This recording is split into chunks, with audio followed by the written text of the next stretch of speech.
My name is Luis Morales. Um, I'm from Mexico, and we're going to talk about what we celebrate on the Day of the Dead. It's a Mexican tradition, and it's what we've been talking since we're little about how our ancestors um, they celebrate this day. So, for what I know, is like on the November 1st is the Day of the Dead, when the kids they come to celebrate with the people who are still alive. Um, they most of the families they do like an altar and they put like offerings for their families who they pass away. Um, so let's talk about how this works. Like the kids supposed to they come on the midnight day on the November 1st, and they leave on the second day, same time like the middle of the day. And the November 2nd is when the adults come, and they leave on the November 2nd. So so it's all I know about all these traditions. So I guess we know what we've been taught since we are little. Okay. Oh, good. And food is part of this too, Yeah, right? So what kinds of food do you have? Normally, it's tamales, hot chocolate, fruits, bread. With the day we made like they call like a bread, the Day of the Dead bread, and hot chocolate is the most traditional on these days, and bread and tamales.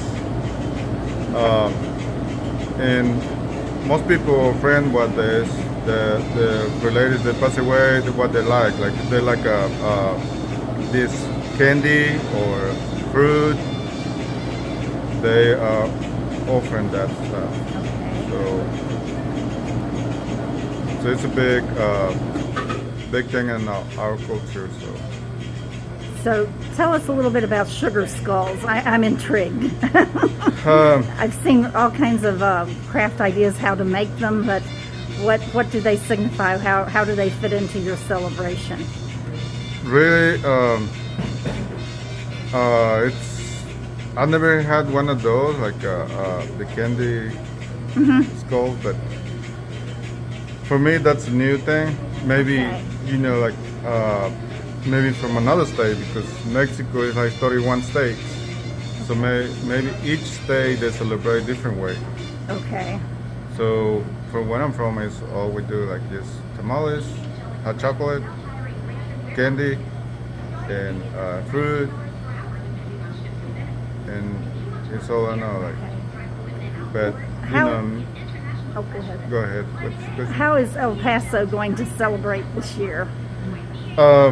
My plan is to do hot chocolate for people who wants to come and celebrate with us. I'm gonna have like a Day of the Dead bread.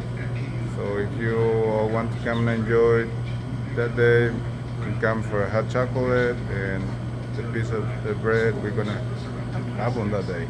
Okay. And you've mentioned Day of the Dead bread a couple of times. How is it different from regular bread, or is it? Yeah, like when the taste is different, like what our regular bread it is, and when we made the bread, it has like a lettuce skulls on the bread. Okay. So it's what we call the Day of the Dead bread, because it has like a skulls on the bread. Okay. Sounds like a lot of fun. So we'd like to tell our listeners to come by and check out Day of the Dead It's pretty rich celebration rich here. bread, It's November 1st, right? yeah. Yep. Yes. Okay. And thank you today for being with me today, Rick, and taking time out of You're your welcome. schedule to do this. Thanks so much. I hope you all have time and come and get some hot chocolate. Chocolate we made, it's pretty good. Yes, it So is. you may all I've been here love before it. and had it. So if you want to come, sure maybe we haven't it ready. Okay. Thank you. You're welcome. Thank you. Hi, everyone. My name is Fran Carr, and I am here at the Gumlick Baptist Church on Gumlick Road. This is the grave of my great-great-grandfather, Matthew Jenkins. I'm not sure you can make the name out on that stone. It is a Union marker. He served in the 3rd Kentucky Cavalry. His father was in the Confederate Army, and this caused a little problem for him. In the summer of 1862, he was picked up and shipped off to Columbus to Camp Chase. He was accused of being a Southern sympathizer. He would stay there for 4 months before he signed an oath of allegiance to the United States and came back home.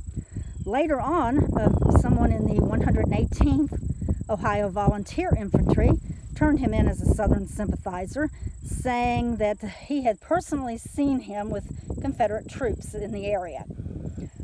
Whether that's true or not, who knows? So this time they took him to the Newport Barracks, where he stayed just a few weeks before they found no reason to believe that he was a Southern sympathizer and let him go, based on the fact, in part, that he'd already signed an oath. He was splitting rails for a fence, as the family story goes, on the farm of Milton Moore when the Union Army came for him and his horse, as the story goes. He wound up in Sherman's army, heading on the march to the sea. During the battles for Atlanta, his horse was shot out from under him, and he was on foot the rest of the time. He mustered out in Lexington, North Carolina, and walked all the way home, stopping at places along the way, just doing some work for a place to sleep and some food to eat. When he got home, the family story is that his shoes were worn out, and he came in barefooted. So that's the story of my ancestor, Matthew Jenkins. Thank you. My name is Nyla Clark Harris, and this is the grave of my father, Bob Clark. Bob Clark and his family moved to Pendleton County in the summer of 1972, and he became the very first principal at Northern Elementary School in Butler, Kentucky. His first secretary was Joyce Flahar, and the Clark family and the Flahar family became good friends.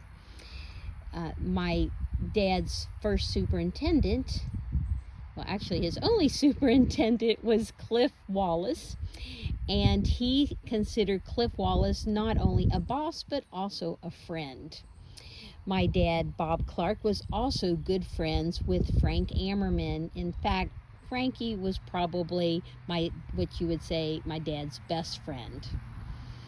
At the time of my dad's death, he was married to Debbie Hickman, and she had 2 children, Crystal and Brian, who are my stepsister and stepbrother. My dad was also the mayor of Butler, and I always felt like serving as the mayor of Butler and serving as a principal may have shortened his life, because truthfully, sometimes when you work with the public in those capacities, people are hard to please. And my dad died of a massive heart attack at age 56.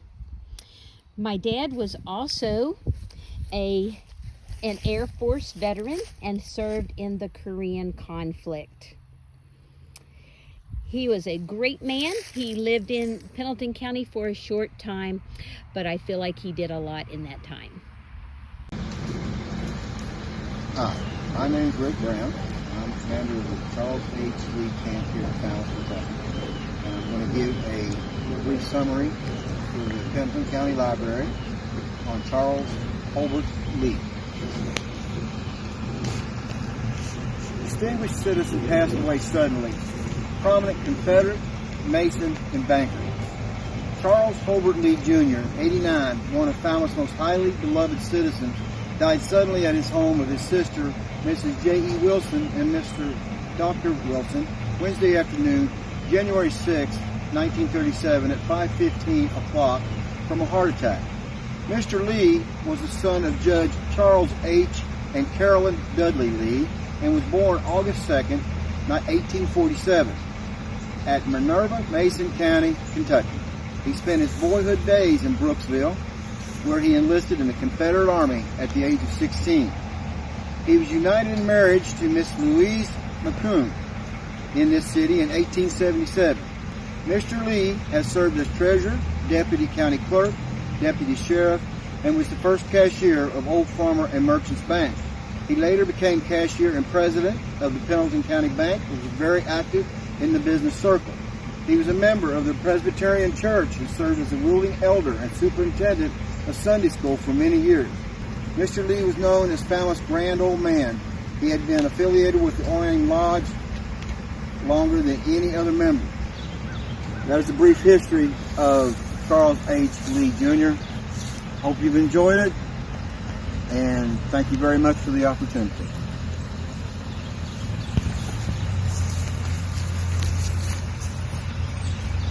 And that concludes our program for Day of the Dead today. I want to thank Rick Morales of El Paso Restaurant here in Falmouth. And if you aren't familiar with Falmouth and you don't know where it is on US 27, just as you come into town from the north. It would be on your left. I also want to thank Nyla Harris and Rick Brown for the videos they sent that they did of their loved ones. And as always, I want to thank my co-worker Jacob Fields for doing the editing on this film.